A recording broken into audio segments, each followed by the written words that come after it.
Higher education is a place for creative scholarship, where people can expand their minds and master their crafts.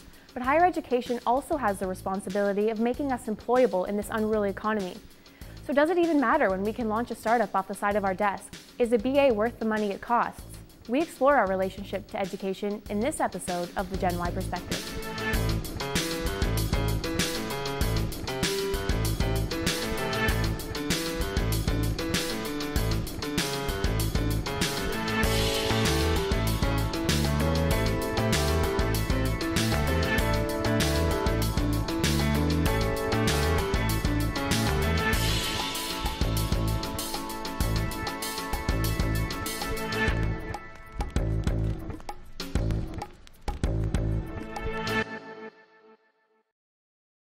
Welcome to the Gen Y Perspective. I'm Bailey Parnell. And I'm Jake Nothdurft. And from the largest metropolis in Brazil, we have with us a bright and talented student at Methodist University in Sao Paulo. Please welcome Bruno Yanezawa to the show. Olá from Methodist University in Brazil. Thank you for having me.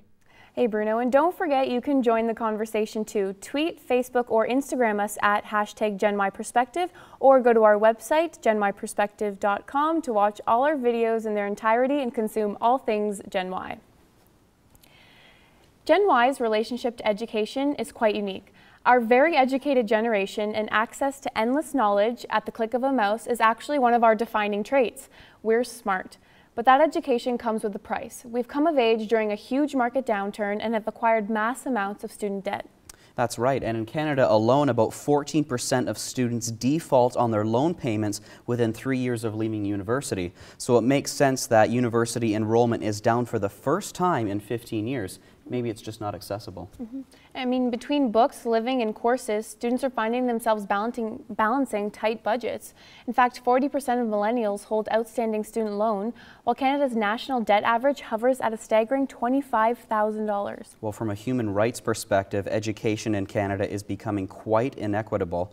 We're shying away from the European model that values free higher education, and we're moving towards the American model where universities are inaccessible to low-income students. We're on the fast track to privatizing what some would say is a fundamental human right. And over 30 countries around the world have public post-secondary education, including Denmark, Germany, and our Brazilian guests. Surely Canada, one of the richest countries in the world, can do better. It should not be this hard to manage getting an education. Absolutely. Bruno, we don't have publicly funded post-secondary education here in Canada. So can you describe to us the differences between public and private education? Well, yes, actually the public education is the best education we have here in Brazil. When it comes to higher education, it's the best. With private universities, you have to pay, and usually they're very expensive for the good ones. So we have a large variety of private education and a smaller amount of public educations, but it's still accessible, both of them. Bruno, what is the more popular option, public or private? What do most students want to go to? Usually the students actually want public education because it's the best, but they end up going to private education because it's easier to get into the university. What makes public education better? Actually, private education is so focused on money and tuition that it doesn't invest so much on the education, while the government actually cares about the higher education. And if they're in a public university, they don't have to pay for their degree. It's interesting because here it seems so different. We just feel, we're going to be talking a little about it a little later on in the show, but we just feel obligated that we have to go to a post-secondary education for 2 years, for 4 years, get that degree, and then somehow manage to get a job out of it. Yeah, here it almost seems like there's no other option. But for you, Bruno, how mandatory is it that you guys go to post-secondary? Actually, most jobs require a post-secondary education, so it's really hard for you to get a job without going to college or getting a degree. But usually it's not enough. Sometimes some jobs require more than that. It's similar here in Canada as well, where some actually require a postgraduate or a master's. So even now it seems as though certain jobs, whether you're guaranteed to get it or not, you're not even guaranteed a job pursuing 4 years of university, spending thousands and thousands of dollars in tuition. Meanwhile, you have to go to university for 2 or 4 more years after graduation as well. We know that education in Canada is getting more expensive and less accessible, but how is education changing in Brazil? E eu tive oportunidades. Meu pai, minha mãe, minha família, eles não tiveram a oportunidade que eu tive. Hoje a faculdade está muito mais acessível para o pobre, né? Para a classe baixa. Meu pai e minha mãe não tiveram condições, eles nem terminaram os estudos porque precisavam trabalhar para ajudar na renda com os meus avós, né? Com os meus tios. Então, hoje a gente vive num Brasil, num país diferente, né?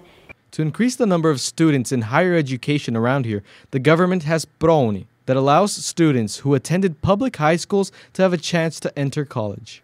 With scholarships of either 50 or 100%, students that normally wouldn't have conditions to pay a university have the opportunity to start tertiary studies. A bolsa do ProUni eu consegui pelo Enem, o Exame Nacional do Ensino Médio. Foi o fim de semana inteiro, então são todas as matérias, mais redação.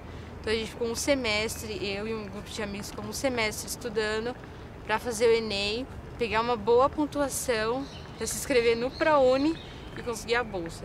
Either being compatible in one of the social programs or through personal and family effort, a reason in common leads the dreams of any college student, here in Brazil or anywhere else in the world.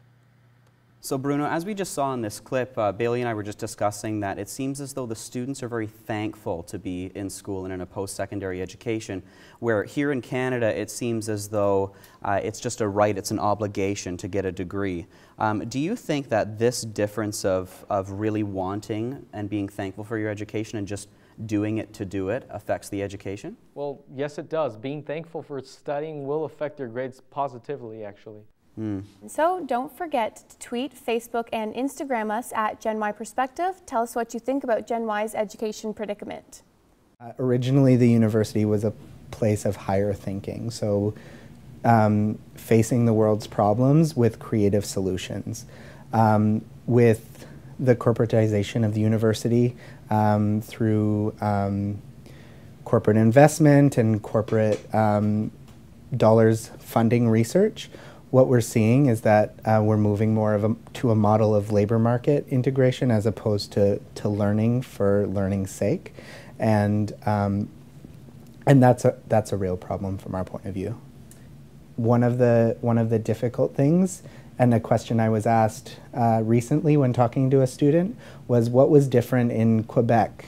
Why did students actually get what they wanted in Quebec? And the answer was that they were on the streets. They were participating in protests. They were engaging in the politics because they thought it was their problem.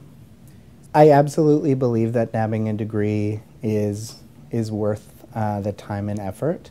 From the labor market point of view, in Ontario, over 70% of newly created jobs require a post-secondary education, so there's a really practical argument there for getting a post-secondary degree. People who can afford to make those decisions about, yes, I'm going to take that job, or no, I'm not going to, aren't the students that we're concerned about in this discussion, right? Those are the students who may or may not have access to wealth that would give them the ability to choose whether or not to do a job. Now, to give you a little bit of background, Bruno, one of our provinces, not where we are, but another province, had a bunch of protests to lower tuition fees in the last few years in Quebec, as he mentioned, and they were actually successful. So that is probably our most popular education-related protest, to lower tuition fees. So do you have protests there, and what are they about? Yes, we do have protests, but they're not for higher education. They're requiring better education when it comes to secondary education. We protest against government measures and so on. Interesting. And in the last video, Bruno, Jesse was speaking about the idea that education used to be learning for learning's sake. We wanted to learn things and we were excited to do that, where now it's just a must to get a job in your field. So do you think that, I think in my opinion in Canada, we are learning just to get a job in our field. We're pushing our way through those courses and those electives to just get a job. In Brazil, Bruno, are people learning because they're passionate about learning, or are they just learning to get through post-secondary and get that job? I think that a lot of people are passionate about learning, but it's also a requirement to have a certain job. So you have to have a degree to get that job. I think it's split between passionate and necessary. It's a big difference from here, I think. What do you think, Bailey? Do you think that people here are still passionate about learning, or is it just a competitiveness to finish and get that job? Yeah, I would say that the ultimate test is when you have students coming out of high school or secondary education, as you put it, Bruno, is when they don't know what they want to do yet, they really don't have a career trajectory, and they still feel like the need to go to university, whether that's in undeclared arts, or they take a standard program, by their words, because they don't know. But they still feel the need to have a BA, to have a degree, no matter what. And I think that tells you right there that there really is no choice, that you really have to have some sort of formal post-secondary education, unless, of course, you luck out or have connections along the way. It's true, you got to have that piece of paper. Yeah. Bruno, do you find in Brazil that people are quite set on what they want to do, or do they go into university kind of figuring it out along the way? No, usually people go to universities knowing what they want to do in their minds already, but sometimes they just change their trajectory. Interesting. Thanks very much, Bruno. With being such a big investment, we now want to look at whether or not it's all worth it. Is the value of a degree what it used to be, or is it just the new high school diploma? Some degrees pay for themselves immediately, while others, like the hotly contested arts degree, may not. And even President Obama has hinted in an address that wires could make more money by getting a trade than versus, for example, getting a history degree. It's a surefire way to secure a job and make a comfy life, but for Gen Y, things have changed. The unemployment rate for postgrads in Canada is close to 15%, and after graduating, 1 out of every 3 25 to 29-year-olds with a hard-earned degree end up in low-paid, low-skilled jobs or internships that don't call for a degree. And these types of jobs definitely don't help Wires afford the life after school. In fact, in 2011, Stats Canada's survey found that 51% of 20-somethings still live with their parents. But we're not doing nothing about it, though. It would seem that the Gen Y answer to this issue is creating our own jobs in the form of startups. Polls show that 1 in 5 millennials aged 18 to 34 plan to quit their day jobs and start their own businesses. So the answers are still unclear because we're still living out these issues right here in the present. When big names like Steve Jobs and Bill Gates both dropped out of high school, it's hard to know if our BAs are worth it. So we spoke to Rob Carrick, a columnist for our national newspaper, The Globe and Mail, who has a special focus on Gen Y. Take a look. You know, I hear it said sometimes that the BA is the new high school diploma, that it really doesn't mean that much in the workplace, and I think there is something to that. I don't want to tell people not to study humanities and you know, basic arts things, but I think you have to think about how am I going to tailor what I'm learning here to appeal to what employers want. And I think you've got to find a way to think through that. To just go there and study, you know, a basic humanities or arts subject, I don't know how employable you're going to be, I'll be honest with you. So think about what am I going to do to personalize this and make it mesh with the workforce. It might be going to get a college certificate afterwards, it might be mastering in something different, it might be thinking how will I be relevant to, you know, a workforce that's so technically oriented, unfortunately. There's so much, I mean, unfortunately for the people who aren't technically minded or math minded or science minded, but I think you've got to think, how can I make myself relevant? And it may be that you will have to take extra training, an extra degree, an extra certificate on top of your BA. So Bruno, Rob was speaking on the relevance of a Bachelor of Arts, and Bailey and I are pursuing a Bachelor of Arts here at Ryerson, and we know that you're in journalism at your university, and it seems as though journalism, like here, is something that's pretty competitive. So in your field, how confident are you and your colleagues that you're going to be getting a job outside of university? Well, we feel confident that we'll receive a job in our field soon after graduating, but we start getting our jobs while in the university. In my first year of journalism, I was already in an internship. We start developing our experience while in school and completing other courses. Right, and you just spoke about an internship there. Are your internships paid while you're in school? Most of the internships are paid, but there are very rare cases where internships are unpaid. It would be considered more a voluntary type of work. And Bruno, how likely is it that when you have an internship in school that it will continue to be a job once you graduate? Well, no. People actually start their internships and then later on they look for jobs because the internship won't last forever. These companies recycle their interns and are always looking for new students to work for them. Very interesting. I know that, Bruno, I know that we here in Canada, sometimes we look to places in the United States like New York or Los Angeles to pursue internships and eventually create a career. But it's so hard for us because the hiring rate after doing an unpaid internship is so slim. Outside of Brazil, is there somewhere that seems to be quite a media hub that people in Brazil look to get out of country and look for work experience? Actually, no, because people look for internships around here. They look for jobs around here. It's not very common for people to look outside into other countries, to other states. It's really different. Thank you, Bruno. Thanks. All right, Bruno, on the idea of unpaid internships not leading to a job after, we are often called generation jobless. So, you know, which is kind of depressing, I must say. So we wanted to talk to Rob about what he thought about that idea of generation jobless too. Is Gen Y generation jobless? It's a tough question. I mean, in some senses, I think there is reason to say that. Generally speaking, no. I mean, most Gen Yers are getting work of one sort or another when they graduate, but there are some hidden problems. You know, the national unemployment rate for young adults is about double the regular national rate. So what we're talking about 7% versus 14%. That's pretty much a standard pattern. Whatever the national rate is, the youth rate is double that. So we're not any worse off than we normally are in that respect. But where we are worse off is there's a lot of young people who are working, they're underemployed, I guess that's the technical term. They're working at jobs that don't correspond with their training and what they've studied in school. And that's the bigger problem. And then part of that is the unpaid internship. People working for nothing, hoping to get job experience that may or may not translate into a full-time job. All too often it does not. They end up working for nothing. An employer gets gets slave labor, and the student gets maybe a marginal job experience. So I think there is something to that generation jobless, but it's an overgeneralization and an oversimplification. So that was Rob Carrick from the Globe and Mail talking about generation jobless. Now, Bruno, is there a huge difference in Brazil between getting a BA, a Bachelor of Arts, working in the STEM fields or working in the trades? Well, yes, actually there's a major difference. People in the STEM area, they usually get a much bigger income than people with a BA.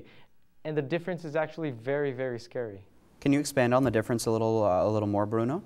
Yes, for sure. When you leave college after graduating in journalism, for example, I believe the lowest salary would be around 3,000 reais. For someone in engineering, that would be 3-4 times more. Very, very interesting. Yeah. I think that here in Canada, Bruno, we're always talking about if we're going to get a job and what's our starting salary going to be. But I think that in a program like ours and like yours, journalism, it's kind of about what you make with it. And I mean, I don't know, Bailey, the work is there, would you say, here in Canada? I don't know. That's a little bit hard to say because they always tell you that, especially in our field, which is very competitive media field, as you know, Bruno, because you're in it yourself, it is very competitive and there are jobs, but there's a ton more people, I would say, at least for our field. The general Bachelor of Arts degree, I don't know if Rob Carrick's right in that you need to specialize after you get a Bachelor of Arts in, say, in one of the arts, in say philosophy or psychology. Do you need to get a master's or go to college after and get a certificate and specialize? That's a question that we really need to answer, because maybe that means that the arts degree will cost you more in the long run. That's true. Than say like working in one of the STEM fields. And in a large city like ours, being in Toronto, and Bruno, for you being in Sao Paulo is a large city as well. I don't know if that helps in our field. Does it hurt our field because it's more competitive? Does it help because there's more work? Who knows? Really, who knows? Because again, we're living this stuff out right now. As we said earlier in the episode, this education topic it's right now, and we are students, so we don't really have the answers. I guess we can come back and redo this show in 5 years and see if we all have jobs. That's but right. I think it's this stuff that we're doing right now, international shows and putting it on by students, that would set you apart from the other students, that would make you get a job in our field specifically. Right, and like we were mentioning earlier in the show, we're still living out these issues right now in the modern world. The debt, are we taking, you know, courses just to take them and just to get that degree? So like you said, in 5 years, we can reflect back on what is going on right now in Generation Y and, you know, see how that's changed, see how it's evolved, see how if it's gotten better, see how if it's gotten worse. Yeah. All right, so for you guys, Bruno, down there, just as a closing, like we said that we were going to graduate with a ton of debt. What is the equivalent in Brazil? How much debt does the average student graduate with, and what does that look like paying it off? It's not very common for us to have post-secondary debt here because we don't have private loans. We have public loans called FIES, but you can pay it up to 30 years, so you'll have 30 years to pay the full course. I think that Jake and I can probably both agree that we're very jealous of your lack of loans because that sounds like an ideal situation. Absolutely. So just to kind of accumulate the episode, do you have any thoughts on the entire Gen Y's relationship to education, Bruno? I think that we spend so much time studying that we still have difficulties to get a job. So what's the solution? How do we get a job without having to study our whole lives for it? I mean, perhaps it's that, like the startup boom, you just make your own job. I guess we'll have to see. Yeah, I think that I like that we're the overeducated generation, you know. I would never say that there is even such a thing as overeducated, you know. We are smart, we are informed, we are purposeful, and we will prosper. That's honestly what I think. I'm with you on that, Bailey. Yeah. Well, we have a lot of names. The net gen, the global generation, and now sometimes the overeducated generation. But is that true? Is the post-secondary education worth the money it costs when YouTube celebrities are giving Hollywood studios a run for their money, or when app developers literally define and develop new industries? It's hard to answer these questions because, again, we are currently in the thick of it. But like we said, if our generation is anything, it's smart and resilient. We will stay relevant and we will prosper, even if that means doing it by ourselves, off at our side by the desk, you know? We have only scraped the surface of Gen Y's relationship to education. I'm thinking the next conversation should be about Gen Y's relationship to current teaching methods at these schools we talk about. We want to thank you for watching Gen Y Perspective. Be sure to continue the conversation on Twitter, Facebook, and Instagram with the hashtag Gen Y Perspective.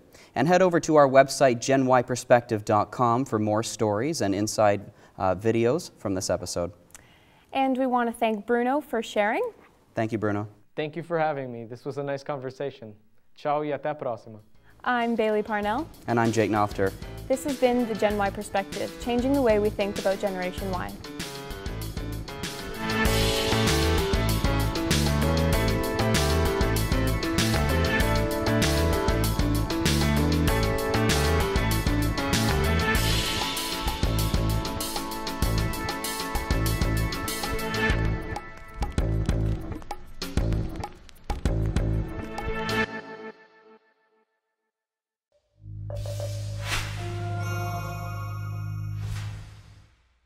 I'm Bailey Parnell, and this is the Gen Y Perspective. To continue the conversation, join us online at genyperspective.com.